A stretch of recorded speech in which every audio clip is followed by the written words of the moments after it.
we designed exactly for us. We built for us. We were planning for it to be our forever home. But we also had to bear in mind, how do we live? How do we entertain? What's our family setups or our wider family setup? So at the time when we were looking, both my husband and my families were all either interstate or overseas. So we knew that when we have people stay, it's for weeks or a couple of months at a time. And we had to sort of factor that into how do you design your guest spaces and what sort of spaces do you need for that, as opposed to we might have the odd people for the odd weekend here and there. We've had lots of family stay for a long period of time, so that influenced the type of property that we looked for and how we would build around it. And now we're in our forever home, and I don't ever want to move.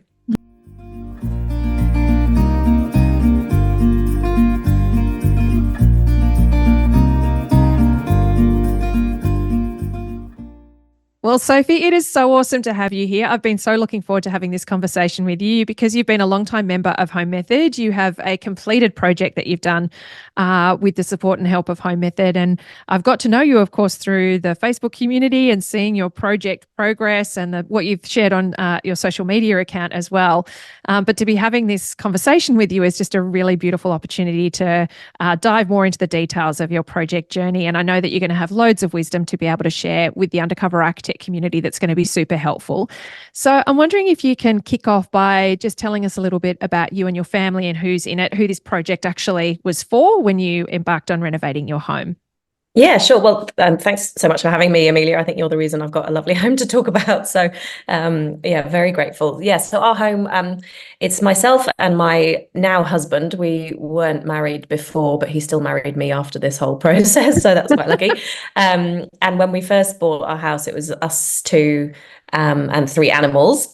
And subsequently, we've had our 1-year-old who was born about 6 weeks after we moved back into our finished home. So it was pretty well timed from that point of view. Not that we had any control over that timing. So we're both full-time medical specialists. Neither of us had ever really renovated before. I'd always been interested in kind of how home design and home building. And I used to play with Lego when I was little and do floor plans. That was my kind of Lego building when I was little. And I've always wanted to build a home that was exactly just so and exactly how I wanted everything to be. And I found that the houses that we were looking at, I was just looking around and needing to undo other people's design decisions.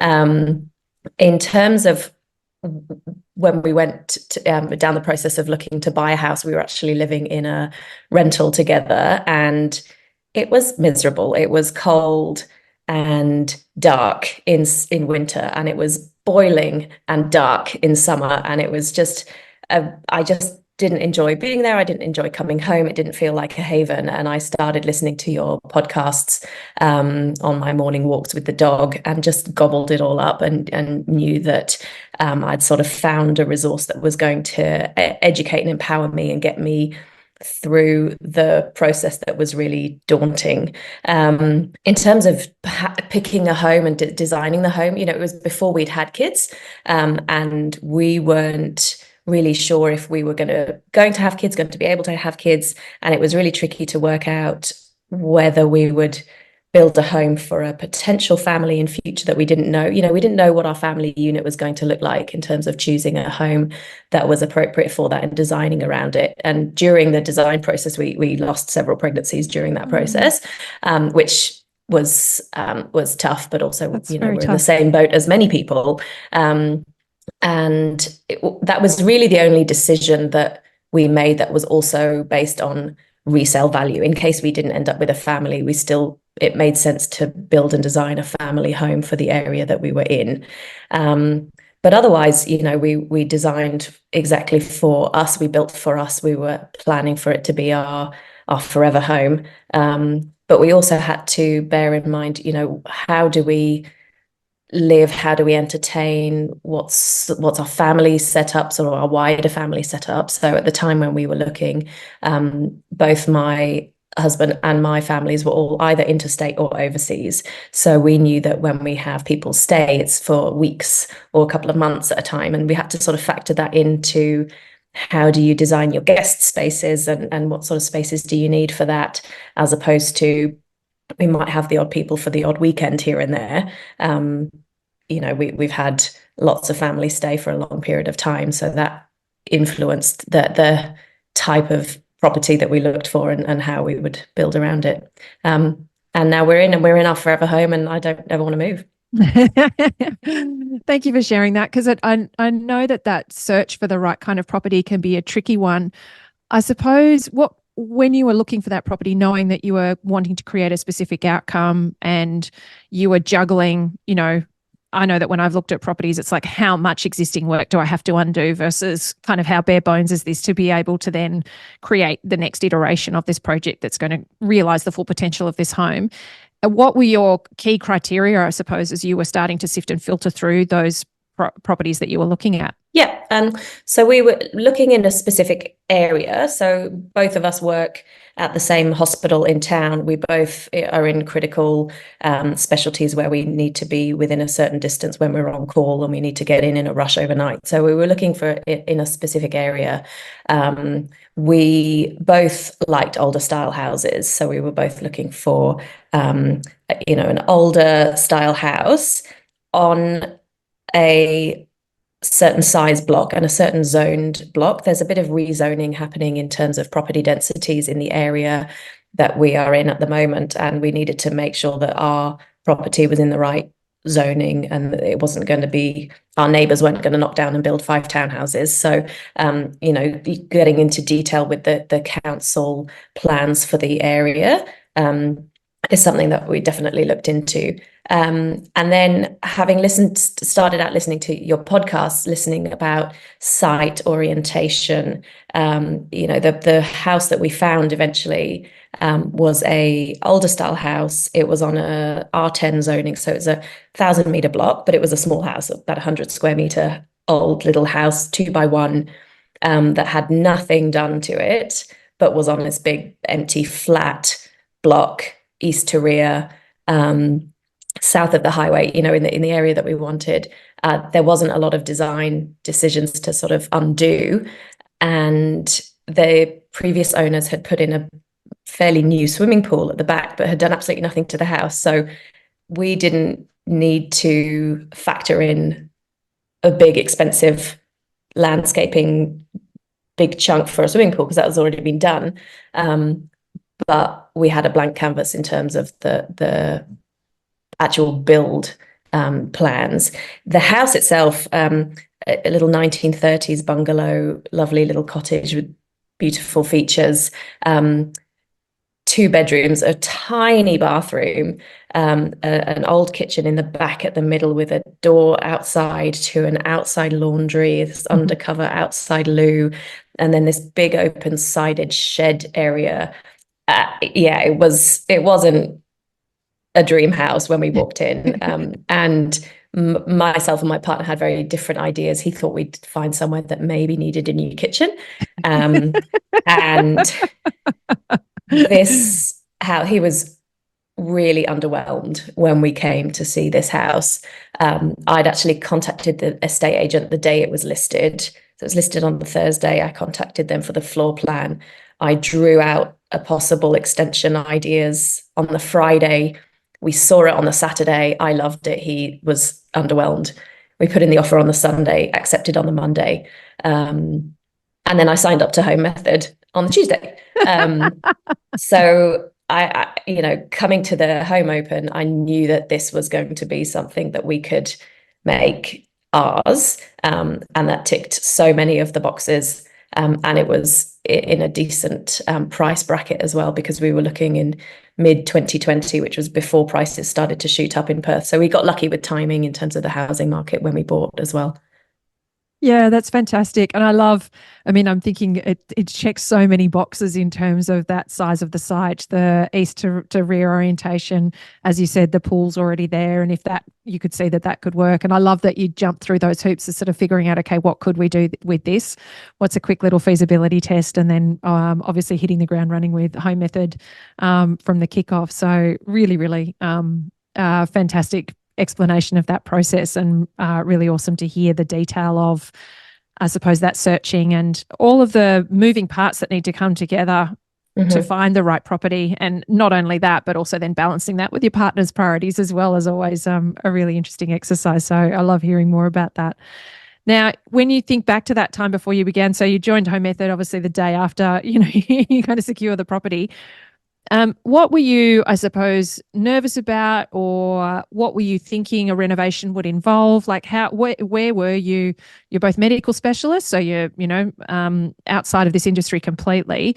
What were your impressions of what it was going to take? And obviously, sounds like they're a little bit different in terms of your partner thinking that you were going to do a smaller, undertake a smaller project, and the renovation that you've done is quite a significant one. So, if you think back to where you're at, can you talk through a little bit about that to paint a picture, I suppose, of where you were? Because one thing I know that's going to come out in our conversation is just how you've been amazing at how you've upskilled yourself, how you've applied your knowledge, how you've interrogated the process, how you've really been a champion for the future home that you had a vision of, the outcome that you've been able to create, how incredibly well it works for the site, for the orientation, for your lifestyle. And so I'm really curious, kind of what was your standing start from, to then be able to navigate that through? Yeah, absolutely. So a few months before I discovered your podcast, my idea of renovating was that it's terrifying. It's a runaway train. You surrender all control. You have no control over how it turns out. You can't get off because there's no roof and you have to finish it. And you're at the mercy of a team. They've got expertise. You don't.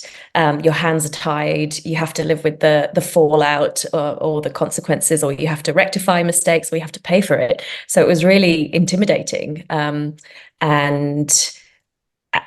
it took a while going through your podcasts and listening to the way it was sort of organized and structured. It felt empowering, and I felt, actually, I think I can do this.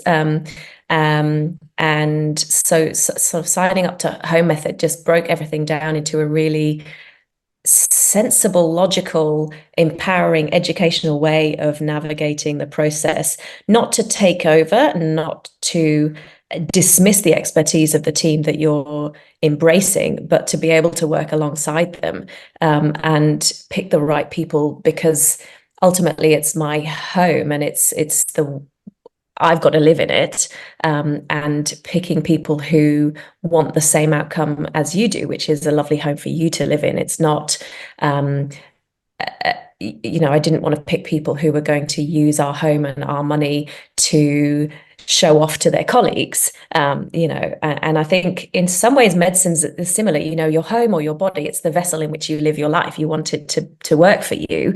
You want to understand its quirks and what goes wrong, and use the right people to get the best outcome for you. So signing up to Home Method really made complete sense, and gave me the confidence to pick up a really quite a significant project, which was a lot bigger than I would have backed myself in before, and much bigger than anything I'd done previously. Can you just, I suppose, before we dive a little bit further in to the design, can you talk? So it was a 2x1, 2-bedroom, 1 bathroom, 1 living, 1 kitchen. I imagine all quite, as you said, 100 square meters with the external toilet, laundry, and the shed. What have you created? What's been the end result in terms of just the physical, I suppose, layout of the house, so that people can see the scale of the project that you've undertaken? Yeah, sure. So now we have a 4-bed, 3-bath with a kitchen, living, dining extension at the back, with a new laundry and walk-through pantry, where the old asbestos lean-to outdoor toilet laundry was. We've created a master bedroom, bathroom, wardrobe, on the downstairs level. And then upstairs, we've created a guest area. So it's a large room, big store, sort of storeroom, wardrobe, and an ensuite upstairs. We kept pretty much all of the original house. So the living room and the dining room is now our living room and our office. Then we kept the 2 older bedrooms, which is another guest room or potential future kid room, and then our baby's room. We extended the original bathroom, which was just tiny, and you couldn't wash your hair without banging your elbows on the wall and the glass. So we've extended that. From the front of the house, you can't really tell that there's a little upstairs area. So we live in WA, so we call it the mullet house. There's mullets everywhere in WA, so it's small at the front, and then it's a big party at the back. We kept a lot of original features, original ceilings, windows. We kept the original front door, but we rebuilt the porch that it was in because there was some subsidence in that area. So we rebuilt the porch, and we put some side lights in. So we've got lots of light coming in through the hallway, which was really dark and dingy with these sort of really enclosed archways. We retiled, re-insulated, sealed windows. The benefit of living in the house for 15 months during the design process was we lived through seasons, temperature changes. We could see where the areas that were uncomfortable or frustrating, or money down the drain in terms of artificial heating, cooling, those sort of things. So just made the house functional, efficient, comfortable, again, and living through light changes as well, and seeing what happens during winter and summer, and where are the comfortable, pleasant places to be at different times of year, and have we factored that into the design in terms of where we want to hang out and relax. Yeah, I love it. And it was very clear in your approach how important that natural light was for you, and the thermal performance and the comfort level in the home as well. And I mean, you can see how that's been informed by living in houses that don't perform well, and just how uncomfortable, and also how that can really monopolize your life overall. It's not just your time in the home, but you go out of the home feeling kind of just sort of demoralized before the day begins, because it's been freezing cold in the house, it's been dark, you haven't kind of had the opportunity of having a great start to the day, and then you come home to it again at the end of the day. So can you remember some of your other, I suppose, the most important things, or the things that you were really targeting as you started working on that design and thinking through the process? And I think as part of that, can we chat through the team that you pulled together and achieving those design outcomes that you were chasing? Yeah, absolutely. Going back to what you were talking about, I think, living in a house that isn't designed well thermally or from a light point of view, it just absolutely impacts your sense of well-being at all times. And having lived in a house that was unpleasant from that point of view, I really made sure that it wasn't going to be the case here. So I think our design, I really wanted to focus on future-proofing and flexibility, partly because at times we were going to have different families staying, and we needed to make sure that, we didn't have to move people out and put people on, a mattress under a desk in the study, and the future proofing, flexibility as well, in terms of the rooms that our baby is in at the moment. She has the option of sort of moving depending on what our family or unit ends up looking like. In terms of mobility, I think you do have to build for all eventualities in terms of your family unit, and it's something that we see in our jobs. We see people whose life changes drastically, and have had to make significant changes to their home. So we have wide doorways, we have a bathroom that is very accessible, but it's not a nursing home bathroom at the moment. But should we want to stay here for even longer than we're planning, we have that option. We wanted to make sure that there wasn't going to be any wasted, redundant spaces in the home. And I remember listening to one of your podcasts where there was a family unit, and they were mapped out in terms of where they spent the majority of their time, and 85% of the dots were in a certain area, and then there's very little use of space. But all of those spaces. They need building, they need insulating, painting, heating, cooling, furnishing. So there's a lot of waste in home building, and especially for these sort of rooms that get used very infrequently or sort of very occasionally. And we didn't want there to be redundant space in our home. So all of our spaces get used a lot. We both do a bit of work from home. We both do telehealth. So our office gets used a lot. Our front living room gets used by, one of us if we want to come and chill out whilst someone else cooking dinner, or the TV's on, or he's got mates over and I'll go and hang out here. The bedrooms get used by visiting friends, family, people coming to stay. We love hosting, we love entertaining, we love having people over. So we don't have a lot of redundant space, but we don't feel like we have compromised on size at all, which that was really important. In terms of choosing our team, firstly, as soon as we got our offer accepted, I made moves to get all the right documentation in place so that when I started approaching team members, I had a bundle of information that was valuable, but also would demonstrate that I was serious about my job and my role in this. So as soon as we settled, I'd arranged for somebody to come and do a proper site survey the following weekend. We'd arranged for somebody to come and get accurate floor plan measurements so that we could get a one-to-one documentation, because the floor plan from the estate agent was slightly inaccurate, and I was trying to draw to size and I was like, why isn't this adding up? There's a wall missing. And so we got all that done and worked on the design brief, which I used the Home Method template for.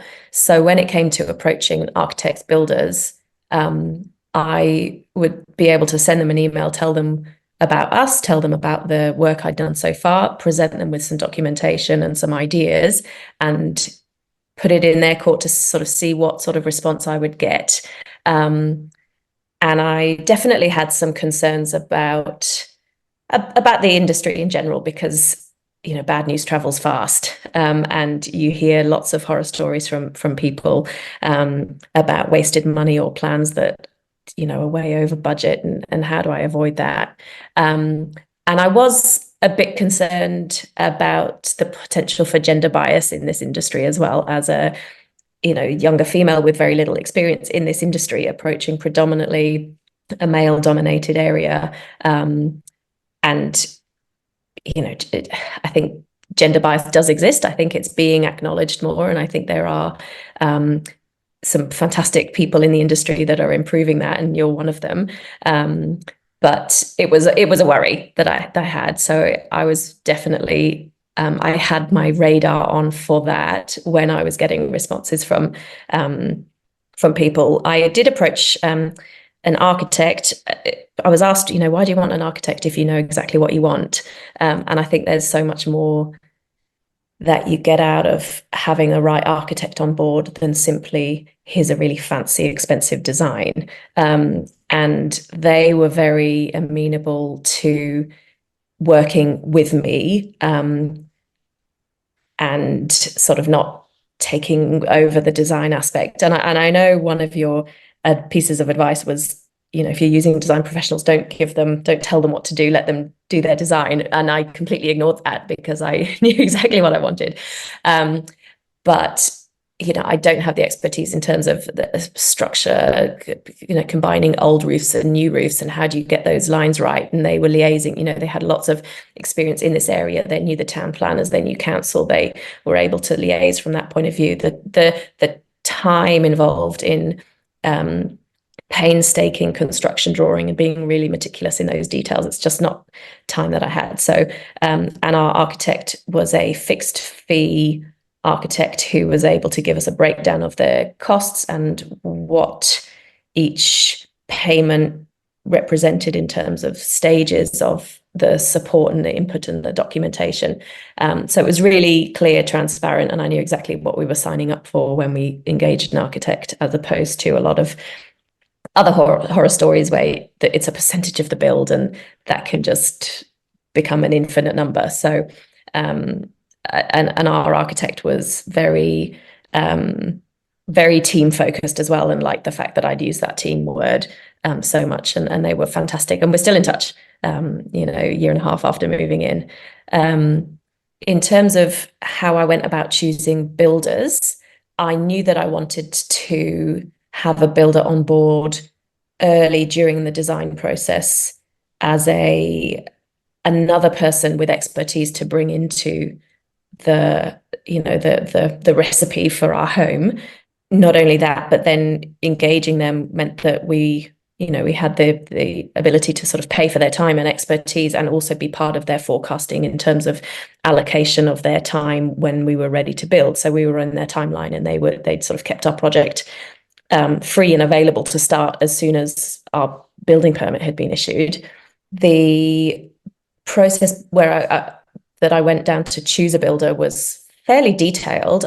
There's several that I'd sort of followed or seen houses around the area with their placards outside, so followed them and looked at their projects. Narrowed it down to about 5 or 6 builders that I interviewed on site. So they came round, had a chat, and I had my A3 piece of graph paper with my crayon drawing of what I thought I'd want to build with our design brief, and just brought them around to get a feel of, is this somebody that I can work with? Is this somebody that I would want in my home? Can I trust them do you just get a good, I guess, to use the medical analogy, if they've got a good bedside manner, and do I trust them? Then there was one builder who I just knew was going to be really irritating, just kept talking over me and wasn't going to listen. There was another builder who came, looked at our design brief and my A3 piece of crayon graph paper drawing, and said, I think we can build this for X number of dollars. And I just remember thinking, thanks to you. Like, I know what you've just told me is complete nonsense. I know that you cannot say that at all. But it's very tempting because, that's a nice number. But I knew it was feels rubbish. like certainty, doesn't it? Yeah. Yes. At that point, when you're standing there and all you've got is that piece of paper with your sketch on it, and you're at the beginning of your process, and you're desperate to kind of hang on to some sort of certainty to make then the ability to move forward, that when a builder does do that, it feels like it offers it up. But it's so good that you had your eyes open to the fact that that's actually not going to be a helpful way to proceed. Yeah. The builder we ended up choosing, he came round, we had a lovely chat, was really genuine, really pleasant, had lots of experience, lots of expertise, had worked on a lot of older houses at some time in the UK as well. I'd found this particular builder through a painter that I'd used already. I'd used this painter in my apartment, and I'd followed him on Instagram, and he posted a video of painting up older style Federation house and had tagged the builder in it. So that's how I found this particular builder. So I actually contacted the painter as well to get a trades professional perspective of what he's like to work for as a builder. And he said, he's really organized. His timeline forecasting is really reliable. So I like working for him because I can reliably fit other jobs around, and I'm not messed around in terms of delays. He pays me on time, all of those aspects. And then I contacted, our builder had given us 2 contacts of projects that they'd completed. So I'd contacted those owners and actually went to the houses and had a look around, saw the quality of work, had a chat with the owners about, what was your experience like with them? Were there any issues, conflicts? How did the project go? And that all seemed really obvious to me, but it's amazing how many people don't do that, and how many people are really surprised that I did that. And I think, you're trusting this person, this professional, with a huge amount of money, which equates to many years of your working life, to produce what you're going to be living in. Of course, you want to do your due diligence, and that's such an important aspect of it. So I was really glad that I did all of that, because, our builder was fantastic. Our build project was kind of boring. It was very uneventful. Once we started, it just happened. And we're still in touch. We're still in touch with our team, which is really lovely. Yeah, it's all music to my ears, Sophie, because it's all traveled, though, in terms of the decisions that you made, that research that you did. And as you said, like, then because of the way you've navigated design and set yourself up, and the relationship that you have with the builder. And then obviously, you know, we'll dive into some of the more construction prep that you did, but construction should just be a beautiful kind of process of execution that you're just then dealing with the hiccups and hurdles that inevitably come up because it's a custom build, but that it's not a kind of ride that you have to brace yourself into like some emotional roller coaster. So it's absolutely awesome to hear you take us through that in detail, because I know that a lot of listeners will if they've been around Undercover Architect for a long time, they'll know that those are definitely the kinds of checks that I suggest and recommend. But it is still unusual for the wider public to not dive into that, which is odd given the level of investment that it is, and it's a home, and that it's something that is also an asset, and you know, that kind of stuff. So I love that you took us through that and shared your experience and the joining the dots of the painter on social media, and it's a really great insight to help people find other ways to look for the right people to work with. So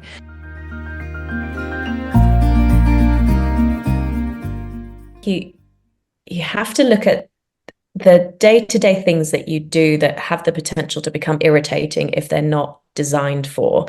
And that's what good design is. I think good design isn't necessarily a beautiful dinner party setting for, you know, that looks great on the rare occasions that you have a dinner party for 10, but it's more, how do you do your laundry? How do you get ready in the morning? How do you go to work? Do you drive? Do you cycle? Where do you get your bike? How do you come in? Or do you shower straight away? You know, how really mapping out the day-to-day of just day-to-day life, and designing for that. How do you cook, entertain?